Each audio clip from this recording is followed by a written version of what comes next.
Hi hello నమస్తే welcome to BRK money control. నేను మీ విజయ్. ఈరోజు మనతో పాటు ఉన్నారు real estate expert Sanjay Nayak గారు ఉన్నారు. ఆయనతో మాట్లాడి మరికొన్ని విషయాలు తెలుసుకుందాం. సార్ నమస్తే. నమస్తే సార్. సార్ ఇప్పుడు హైదరాబాద్లో మనకి ఫ్లాట్ కొన్నా లేదంటే ల్యాండ్ కొన్నా అసలు ధరలు ఎలాగా ఉండబోతున్నాయి అంటారు? హైదరాబాద్ రియల్ ఎస్టేట్ ఏంటంటే ఎప్పుడు కూడా ఏంటంటే పచ్చగా ఉంటుంది.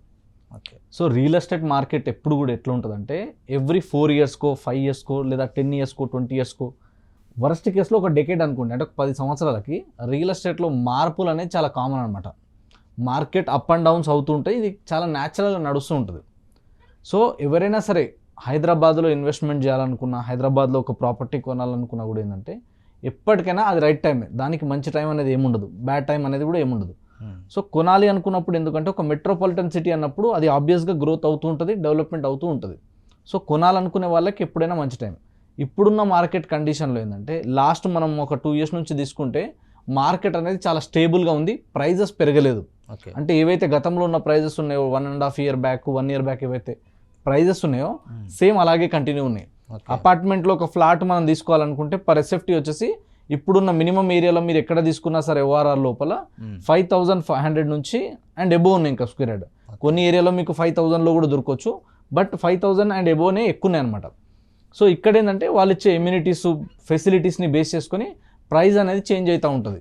కాబట్టి మనం ఒక ఏరియాలో కొనాలనుకున్నప్పుడు ఆ ఏరియాకి కనెక్టివిటీస్ మంచిగా ఉన్నాయా లేదా, సరౌండింగ్ డెవలప్మెంట్స్ ఉన్నాయా లేదా, సరౌండింగ్ ఎంప్లాయ్మెంట్ ఆపర్చునిటీస్ ఉన్నాయా లేదా, ఇక్కడ రానున్న 10 సంవత్సరాల్లో ఏ విధంగా ఈ ఏరియా పాపులేషన్ పెరగబోతుంది, ఇక్కడ ఇంకా ఎలాంటి కొత్త కొత్త ఆపర్చునిటీస్ ఎంప్లాయ్మెంట్ రాబోతుంది, వీటిని బేస్ చేసుకొని మనం ఇన్వెస్ట్మెంట్ చేసుకోవచ్చు, కొనుక్కోవచ్చు. సో అపార్ట్మెంట్ ఫ్లాట్కు ఉండే డిమాండ్ ఎప్పుడు అపార్ట్మెంట్లో ఫ్లాట్కు ఉంటుంది. యాజ్ వెల్ యాజ్ ఇప్పుడు అగ్రికల్చర్ ల్యాండ్ తీసుకుంటే ఏమవుతుందంటే సిటీ లోపలైతే అందరు కొనలేరు కదా. సో సిటీ దాటే మనం బయటికి వెళ్ళాలి. సో సిటీ దాటిన తర్వాత ఎక్కడ అంటే మినిమం ఒక 50 to 100 kilometre radius. Okay. 50 kilometre radius లోపల మీరు కొనాలి, ఒక ప్రైమ్ లొకేషన్లో కొనాలన్నప్పుడు ఏమవుతుంది, మినిమం వచ్చేసి మీకు ఎకరం ఒక 80 lakhs అండ్ ఎబో ఉంటుంది. అది ఒకవేళ హైవే ఫేసింగ్ ఉంది లేదా రేడియల్ రోడ్ కనెక్టింగ్ రోడే ఉంది, పెద్ద రోడ్కి బస్సులు వెళ్తూ ఉన్న రోడ్డుకు ఉందంటే మినిమం వచ్చేసి 1 CR ఎబో ఉంటుంది. కొన్నిసార్లు కొన్ని కేసెస్లో కొన్ని ప్లేసెస్లో కొంచెం తక్కువ ఉంటుంది, 80,000 70 అంటే 80 లక్షలు 70 లక్షలు కూడా దొరకవచ్చు. బట్ ఇప్పుడున్న మార్కెట్ కండిషన్ ఏంటంటే చాలా ఫాస్ట్గా ఉంది కాబట్టి ఈ టైంలో మనం సిటీ సరౌండింగ్లు ఎక్కడ కొనగలితే అక్కడ కొనవచ్చు. ఇప్పుడే ఈ ఆపర్చునిటీ ఉంది. ఇంకా అంతకన్నా తక్కువలో కావాలంటే కూడా దొరుకుతాయి. ఎక్కడ ఇంకొంచెం డిస్టెన్స్ వెళ్ళాలి, అంటే దూరం ఎంత వెళ్తే అంత తక్కువ ధరలో. ఎస్, అంటే దూరం ఒకటే కాదు, దీనికి ఇంకొక పాయింట్ కూడా ఉంటుంది, డెవలప్మెంట్స్ కూడా ఇంపార్టెంట్. అంటే ఒక ఏరియా ఎట్లా పెరుగుతుంది అంటే దూరం ఉందా దగ్గర ఉందా అన్నది మ్యాటర్ కాదు.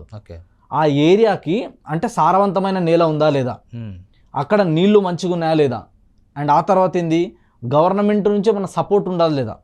అంటే జనాలు ఎక్కడొచ్చి ఉంటారు, ఇప్పుడు హైదరాబాద్లో ఉన్న వాళ్ళు లోకల్ పీపుల్ కంటే బయట నుంచి వచ్చిన వాళ్ళు ఎక్కువ మంది ఉన్నారు. అంటే ఆంధ్ర కావచ్చు, ఇటు కర్ణాటక కావచ్చు, మహారాష్ట్ర కావచ్చు, ఆల్ ఓవర్ ఇండియా నుంచి వచ్చిన వాళ్ళు ఎక్కువ మంది ఉన్నారు ఇక్కడ, అవునా కదా. సో ఇక్కడ కూడా ఏంటంటే మనం ఒక ఏరియా ఎప్పుడు డెవలప్మెంట్ బాగా అవుతుందంటే ఆ ఏరియాలో ఆపర్చునిటీస్ ఉండాలి. అంటే దీంట్లో ఒక అనాలిసిస్ ఉంటుంది, మీరు వినే ఉంటారు ఇది. సో ఎక్కడైనా సరే కానీ స్వాట్ అనాలిసిస్ అనేది చేసుకోవాలి కంపల్సరీ. స్వాట్ అంటే ఏంది, ఎస్ అంటే ఒక ఏరియాకి స్ట్రెంత్ ఏముందన్నది తెలుసుకోవాలి. అంటే ఒక ఏరియాకి స్ట్రెంత్ ఏముంటుంది, అక్కడ కాస్ట్ ఆఫ్ లివింగ్ కావచ్చు, అక్కడ ఉండే అట్మాస్ఫియర్ కావచ్చు, అక్కడ ఉండే న్యాచురల్ రిసోర్సెస్ కావచ్చు, ఇవన్నీ స్ట్రెంత్ కిందికి వస్తాయి. తర్వాత నెక్స్ట్ ఏమొస్తుంది, స్వాట్ అంటే డబుల్ వస్తుంది. అంటే ఏమొస్తుంది, వీక్నెస్. అంటే ఆ ఏరియాకి వీక్నెస్ ఏమున్నాయి. కొన్నిసార్లు ఏమవుతుంది అంటే ఇప్పుడు మనం హైదరాబాద్లో తీసుకుంటే ఈ హైడ్రా ఎఫెక్ట్ అని చాలామంది భయపడ్డారు. ఎందుకు, చెరువులు, కుంటలు, నాలాలు, కాలువలు, అవునా కదా. సో ఇవి ఎక్కడైతే ఉన్నాయో ఇవన్నీ కూడా ఏంటంటే మనకి వీక్నెస్. దానికి అట్లాంటి దగ్గర ఉన్నప్పుడు ఏమైతే ఇవాళ కాకపోయినా రేపు ఏదైనా ప్రాబ్లం రావచ్చేమో అన్న ప్రాబ్లం ఉంటుంది. అండ్ ఒకవేళ అక్కడ ఎక్కువ మనకు పొల్యూషన్ ఉన్నా లేక వాటర్ లేకపోతే అది దాని వీక్నెస్. దాని తర్వాత ఏముంది, అంటే ఆపర్చునిటీస్ ఏమున్నాయన్న చూడాలి ఫస్ట్. ఆపర్చునిటీస్ అంటే ఇప్పుడు ఇక్కడ మార్కెట్ ఏ విధంగా ఉంది, నెక్స్ట్ 5 years 10 yearsలో ఎలా పెరగబోతుంది, పెరగడానికి ఏమేమి ఆపర్చునిటీస్ ఉన్నాయి, ఏమేమి స్కోప్ ఉందన్నది చూసుకోవాలి. యాజ్ వెల్ యాజ్ ఈ రోజున్న ఈ ప్రైస్కి ఈ రోజున్న ఈ మార్కెట్కి ఇక్కడ రీచ్ అవ్వడానికి ఎంత డ్యూరేషన్ పట్టింది, ఈ క్యాలిక్యులేషన్ చేసుకోవాలి. తర్వాత లాస్ట్ వచ్చేసిందంటే థ్రెట్స్ ఆర్ ఛాలెంజింగ్. అంటే అక్కడ ఏమన్నా ఇంకా ముప్పులు ఉన్నాయా, ఎట్లా అంటే ఇప్పుడు ఇందాక మనం మాట్లాడుకున్నట్టు ఏమైనా పొల్యూషన్ కంపెనీస్ కానీ లేవా ఏదైనా మనకి బాగా వరదలు వస్తే కొట్టుకుపోయేటట్టు లోతట్టు ప్రాంతాలు ఏమైనా ఉన్నాయా, కొండలు గుట్టలు రాళ్ళు రప్ప లాంటిది ఏమైనా ఉన్నాయా, లేదా అక్కడ ఏమైనా అడవి ప్రాంతం ఎక్కువ ఉందా, లేదా జంతువులు ఏమైనా వస్తాయా, ఇంకా చెప్పాలంటే దొంగలు ఎవరైనా వస్తారా. సో ఇట్లాంటి చాలా ఫ్యాక్టర్స్ ఉంటాయి అన్నమాట. అందుకే ఈ స్వాట్ అనాలిసిస్ అనేది చాలా ఇంపార్టెంట్ పాయింట్. ఇది బిజినెస్లో కావచ్చు, అదేవిధంగా లైఫ్లో, రియల్ లైఫ్ అయినా సరే. ఏదన్నా మనం ఒక ఇన్వెస్ట్మెంట్ చేయాలన్నా, ఇంకేదైనా ప్లానింగ్ చేయాలన్నా ఈ స్వాట్ అనాలిసిస్ చేసుకున్న తర్వాతనే మనం ఇన్వెస్ట్మెంట్కి వెళ్ళినప్పుడు సేఫ్ ఉంటుంది. సో మీరు ఇన్వెస్ట్మెంట్ చేయాలనుకున్నప్పుడు అది అపార్ట్మెంట్లో ఫ్లాట్ కావచ్చు, ఇండిపెండెంట్ హౌస్ కావచ్చు, లేదా మీరు ఒక విల్లా కట్టుకోవచ్చు, లేదా అగ్రికల్చర్ అండ్ ఎనీథింగ్. ఈ స్వాట్ అనాలిసిస్ చేసుకున్న తర్వాతనే మన బడ్జెట్ ఎంత ఉంది, మనం ఎందుకోసం కొంటున్నామో మనం తెలుసుకొని పోవాలి. ఓకే, అట్లా మనం కనుక ప్లానింగ్తో, ఒక ప్రిపరేషన్తో వెళ్ళగలిగితే మన మనీ, మన టైము, మన ఎనర్జీ, మన ఎఫర్ట్స్ సేవ్ అవుతాయి. అంటే హైదరాబాద్లో పెరుగుతూనే ఉంటాయి అంటారా ధరలు? మనకు తెలిసి ఇంకా అంటే లైక్ ఎందుకంటే ఆల్మోస్ట్ హైదరాబాద్ని ఒక ఏమంటారు ముంబైకి సంబంధించిన ఒక సిటీగా అందరూ పరిగణిస్తారు అనమాట. ముంబై తర్వాత హైదరాబాద్ అంటారు ఎవరైనా కానీ, లేదంటే బెంగళూరు అంటారు.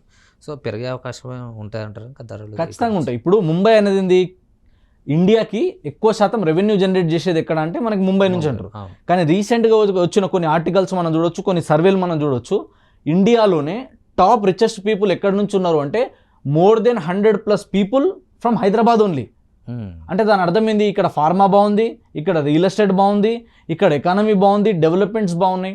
అండ్ హైదరాబాద్ అనేది ఒక మెట్రోపాలిటన్ సిటీ. ఇప్పుడే కాదు, నెక్స్ట్ 10 years కూడా, నెక్స్ట్ వచ్చే ఇంకో 10 సంవత్సరాలు కూడా హైదరాబాద్కి తిరుగులేదు.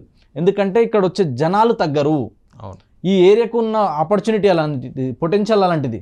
సో గతంలో గవర్నమెంట్ తీసుకున్న కొన్ని డెసిషన్ వల్ల హైదరాబాద్లో కొన్ని ప్రోగ్రెస్ చూసినాం మనం. ఇప్పుడు వచ్చిన గవర్నమెంట్ కూడా ఇంకొంచెం అగ్రెసివ్గా ముందుకు వెళ్ళగలిగితే ఇంకా రానున్న రోజుల్లో ఈ హైదరాబాద్కు ఉండే మార్కెట్ ఎప్పుడు ఉంటుంది.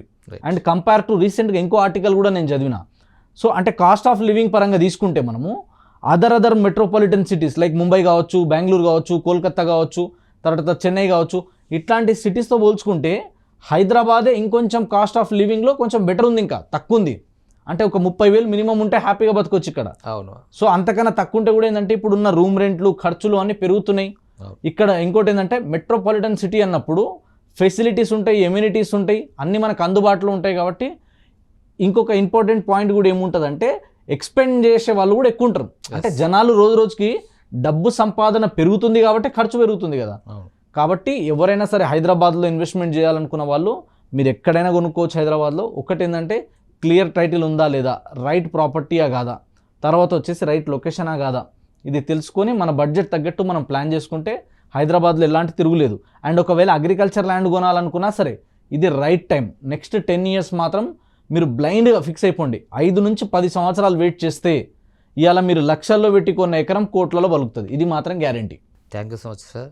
లైక్ అదే అంతేకాకుండా ఎందుకంటే ఇప్పుడు రియల్ ఎస్టేట్లో చాలామందికి ఒక డౌట్ ఉండిపోయింది, ఎక్కడ డౌన్ అవుతుంది, హైదరాబాద్లో రియల్ ఎస్టేట్ డౌన్ అవుతుందని చాలామంది అనుకుంటున్నారు. కానీ రాను రాను ఇది ఇంకా ధరలు పెరుగుతాయి తప్ప ఎటువంటి దీంట్లో సందేహం లేదు. సో ఇన్వెస్ట్ చేసే వాళ్ళు మీరు సజెషన్ తీసుకొని ఇన్వెస్ట్ చేయొచ్చు. సో ఫ్లాట్ కొన్నా లేదంటే ల్యాండ్ కొనాలనుకున్నా ఈజీగా మీరు వాళ్ళ సజెషన్స్తో వెళ్ళి మీరు కొంటే సో మీకు ఫ్యూచర్లో బాగుంటుంది. Thank you so much sir. Thank you.